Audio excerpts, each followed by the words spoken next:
saat ini. Ku sujud menyembah-Mu Tuhan, masuk hadirat-Mu saat ini. Curahkan urapan-Mu Tuhan bagi jemaat-Mu saat ini. Ku siapkan hatiku Tuhan untuk dengar firman-Mu. Firman-Mu Tuhan tiada berubah.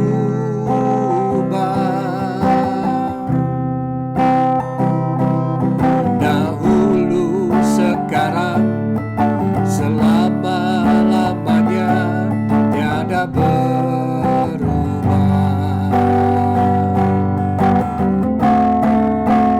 Firman-Mu Tuhan penolong hidupku. Ku siapkan hatiku Tuhan mendengar firman-Mu. Ku siapkan hatiku Tuhan untuk dengar firman-Mu. Ku siapkan hatiku Tuhan untuk dengar firman-Mu. Shalom Bapak Ibu Saudara yang dikasihi Tuhan Yesus Kristus, selamat hari Minggu. Kiranya kasih anugerah Tuhan dan damai sejahtera Tuhan melimpahi dalam hati dan kehidupan kita sehari-hari, dimanapun Bapak Ibu Saudara berada. Ya, selamat hari Minggu. Saya Raymond Numingkewas dari JKI Bethel, California. Dalam kesempatan hari ini, saya ingin membagikan satu kebenaran firman Tuhan, di mana firman Tuhan mengingatkan dan menguatkan kehidupan kita sehari-hari. Diambil dari Mazmur 119 ayat yang ke-1 sampai yang ke-3.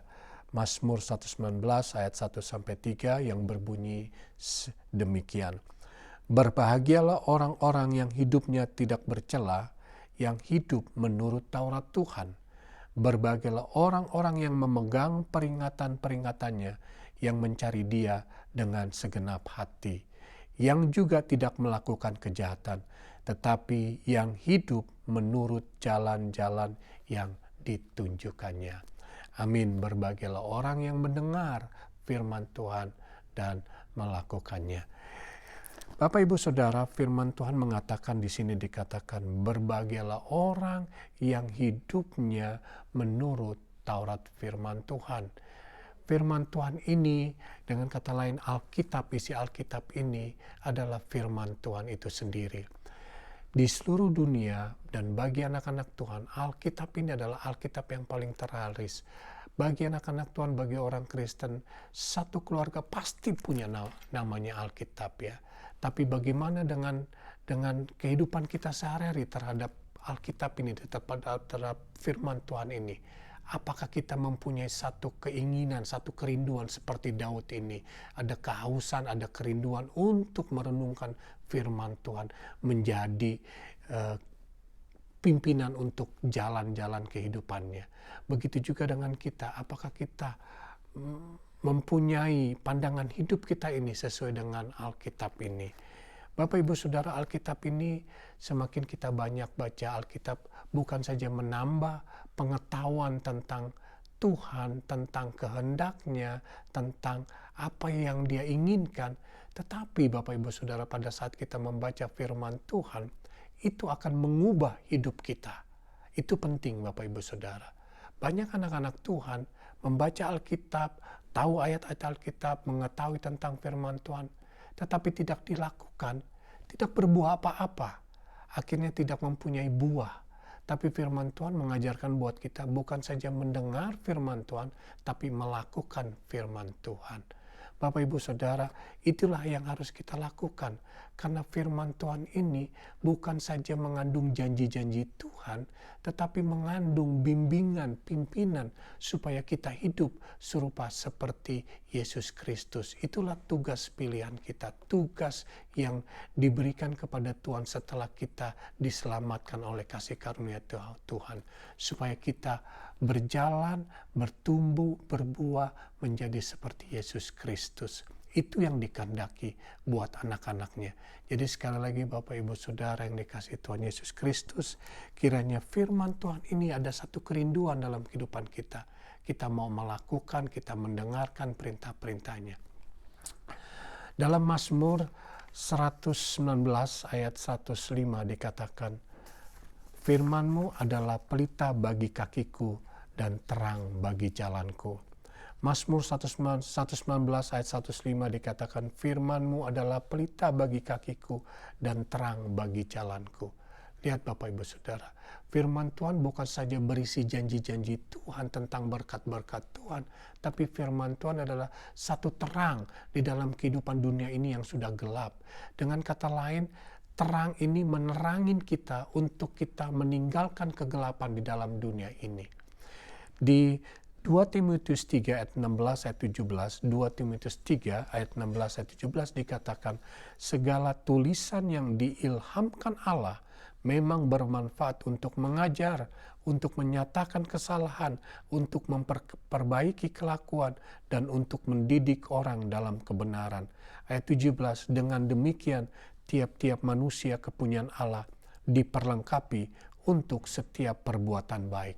Lihat, di Timotius ini dikatakan firman Tuhan itu bermanfaat untuk apa? Mengajar, untuk menyatakan kesalahan, untuk memperbaiki kelakuan, dan untuk mendidik orang dalam kebenaran. Kenapa? Banyak anak-anak Tuhan, banyak orang Kristen tidak ada satu kerinduan untuk membaca firman Tuhan. Karena yang mereka cari adalah berkat, yang mereka cari adalah cuma janji-janji Tuhan, yang mereka cari adalah bagaimana tangan Tuhan bekerja untuk kehidupan mereka sehari-hari. Melainkan sebenarnya Bapak Ibu Saudara, kalau kita baca firman Tuhan, itu banyak sekali pimpinan, bimbingan, atau memberitahukan kesalahan kita. Sehingga pada saat mereka membaca seperti itu, mereka malas lagi. Nah, itu kesalahan. Itulah iblis yang mengganggu pikiran kita sehingga kita nggak mau cinta dengan firman Tuhan. Padahal kalau kita tahu arti sesungguhnya panggilan kita adalah untuk menjadi serupa seperti Tuhan. Alkitab ini adalah buku pedoman, dasar, basic dari kehidupan anak-anak Tuhan, orang Kristen. Sehingga kata lain, orang Kristen, orang percaya, mau tidak mau harus membaca firman Tuhan. Apa yang dijanjikan oleh Tuhan, apa yang diajarkan. Diingatkan kembali, saya ingatkan di Mazmur 119 dikatakan, firman-Mu adalah pelita bagi kakiku dan terang bagi jalanku. Di 2 Timotius dikatakan, 2 Timotius 3 dikatakan firman Tuhan itu bermanfaat untuk mengajar, untuk menyatakan kesalahan, untuk memperbaiki kelakuan, dan mendidik orang dalam kebenaran. Itulah tujuan firman Tuhan diberikan kepada kita. Yes, ada janji-janji Tuhan. Sekali lagi Bapak Ibu Saudara, saya cuma ingatkan, bagi Tuhan kita, Allah kita, untuk memberikan mukjizat, untuk menjawab doa kita, itu sangat mudah, sangat gampang. Karena bagi Tuhan tidak ada perkara yang tidak mungkin dilakukan. Tidak ada sesuatu yang tidak dapat dilakukan oleh Allah Bapa kita. Dia sanggup membangkitkan orang yang mati. Dia sanggup menciptakan dari yang tidak ada menjadi ada. Itu segalanya mudah bagi Tuhan. Tetapi yang Tuhan inginkan adalah bagaimana kita bisa menjadi serupa seperti anaknya, Yesus Kristus. Itulah tujuannya. Jadi Bapak Ibu Saudara, membaca Alkitab bukan saja mencari janji-janji Tuhan, tetapi pada saat kita membaca Alkitab, kita merenungkannya dan kita mempraktikkannya, di situ ada janji-janji Tuhan supaya kita menjadi sama dan serupa seperti anaknya, Yesus Kristus. Itulah tujuan Alkitab diberikan, manfaat Alkitab diberikan buat anak-anak Tuhan. Ada satu cerita mungkin Bapak Ibu Saudara, membacanya, pernah mendengarnya. Satu cerita ini adalah ada satu keluarga memanggil satu pendeta datang ke rumahnya, mungkin diskusi. Pada saat makan malam, mereka berbicara, fellowship. Setelah pendeta ini pulang, ibu ini ngomong ke bapaknya, Pak, tadi uang yang saya mau kasih Pak Pendeta kok nggak ada, gitu loh. Padahal saya belum kasih, Pak Pendeta sudah pulang. Wah, suaminya bilang, pasti Pak Pendetanya yang sudah mengambil. Wah, dia pencuri. Dengan mulai dari situ, pasangan keluarga ini tidak mau lagi datang ke gereja. Karena mereka sudah berpikir bahwa pendeta ini mencuri uang tersebut. Sekira 2 bulan tidak datang ke gereja, ibu ini datang ke gereja, bertemu dengan Pak Pendetanya, salaman dengan pendetanya tanya, so kemana sudah 2 bulan tidak pernah ketemu lagi. Ibu ini menceritakan bahwa mereka mikir bahwa Pak Pendeta mengambil uangnya pada saat makan malam di rumahnya. Lalu Pak Pendetanya bilang, iya saya lihat uang itu. Saya tahu pada saat makan malam itu, saya taruh uang itu di dalam Alkitab Bapak Ibu Saudara. Saya tidak mau uang tersebut kena tumpahan makanan atau segala pun. Saya lupa bilang sebelum waktu saya pulang dari rumah kalian. Ternyata Bapak Ibu Saudara, 2 bulan berlalu, mereka tidak pernah membuka Alkitab. Ternyata uang yang dipikirkan diambil Pak Pendeta, uang tersebut ada di dalam Alkitab mereka. Bayangkan Bapak Ibu Saudara, mereka tidak pernah membuka Alkitab selama 2 bulan. Sungguh memalukan ya. Saya percaya bagi kita sebagai anak-anak Tuhan, kita tidak mau seperti itu, kejadian seperti itu. Sudah memikirkan yang jahat, sudah memfitnah pendetanya, ternyata mereka sendiri tidak melakukan kebenaran firman Tuhan ya. Jadi Bapak Ibu Saudara, melalui ilustrasi seperti itu Bapak Ibu Saudara, sungguh disayangkan. Alkitab ini bukan satu buku pajangan atau buku satu perkataan bahwa kalau punya Alkitab aku adalah orang Kristen. Tidak. Buku Alkitab ini diberikan buat kita. Ada satu tujuan, supaya kita menjadi dewasa rohani, supaya kita bisa tahu jalan-jalan yang benar, supaya kita tidak tertipu oleh iblis. Jadi dalam kehidupan kita sehari-hari, yuk kita rindu untuk mendengar atau untuk membaca Alkitab. Sebelum lanjut Bapak Ibu Saudara, keputusan ada di tangan kita. Bagaimana kita memandang Tuhan itu akan menentukan kehidupan kita, relation kita bersama Tuhan. Pada saat kita memandang Tuhan itu tidak ada apa-apanya, ya cuman hanya Tuhan. Begitu juga impact rohani kita. Kita hidup bersama Tuhan seperti suam-suam kuku. Tetapi kalau kita memandang Tuhan sebagai Tuhan dan Juru Selamat, sebagai Bapa, seorang Bapa yang mengasihi kita, yang bersama dengan kita, begitu juga kita akan mempunyai impact, yang rindu akan firman Tuhan, yang rindu ingin mencari kehendaknya. Ada berapa alasan kenapa firman Tuhan itu diberikan kepada kita, kenapa alasannya firman Tuhan itu penting buat kita gitu loh. Ada berapa alasan? Ada 5 alasan secara singkat saja supaya buat kita diingatkan kenapa Alkitab ini penting buat anak-anak Tuhan, buat orang yang percaya untuk dibaca, untuk direnungkan, untuk dilakukan. Yang pertama adalah Bapak Ibu Saudara, karena firman Tuhan itu adalah Tuhan sendiri, Tuhan Allah itu sendiri. Yohanes 1 ayat 1 dikatakan, pada mulanya adalah firman, firman itu adalah bersama-sama dengan Allah, dan firman itu adalah Allah. Jadi firman Tuhan itu adalah Allah sendiri. Allah yang berbicara melalui orang-orang yang di Alkitab ini dengan pimpinan Roh Kudus, berbicara langsung buat kita hari ini. Jadi seringkali ada orang bilang, saya tunggu suara Tuhan, saya mau mendengar suara Tuhan. Bapak Ibu Saudara, firman Tuhan ini adalah Allah sendiri. Suaranya ada di Alkitab ini. Jadi Bapak Ibu Saudara, penting buat kita untuk kita membaca firman Tuhan karena kita tahu ada suara Tuhan berbicara buat kita. Hari ini pada saat kita membaca firman Tuhan, Firman Tuhan berkata-kata buat Bapak Ibu Saudara di rumah atau dimanapun kalian berada. Mengingatkan buat kita untuk kita menjadikan firman Tuhan itu terang. Menjadikan firman itu pelita buat kehidupan kita dalam dunia yang gelap ini. Ya, itu alasan yang pertama kenapa firman Tuhan itu penting buat kita, karena firman Tuhan sendiri adalah Tuhan sendiri. Yang kedua adalah firman Tuhan itu tidak pernah berubah. Tidak pernah berubah firman Tuhan itu. Matius 24 ayat 35 dikatakan, langit dan bumi akan berlalu, tetapi perkataanku tidak akan berlalu. Itu luar biasa. Segala isi bumi ini akan berlenyap, akan berlalu. Tetapi firman Tuhan, Alkitab ini tidak akan berlalu, akan tetap selama-lamanya. Itu saja maka kita bilang firman Tuhan tidak pernah berubah. Ya, Ibrani 13 ayat 8 dikatakan Yesus Kristus tetap sama kemarin, hari ini, dan sampai selama-lamanya. Luar biasa. Oleh karena itu Bapak Ibu Saudara, kita jangan cari yang sangat mudah berubah. Tapi mari kita mencari kebenaran yang tetap sama, tetap bertahan, tidak pernah berubah. Ya, firman Tuhan yang kita punya ini tidak tergantung situasi atau keadaan apapun. Tetap firman Tuhan adalah tetap selama-lamanya.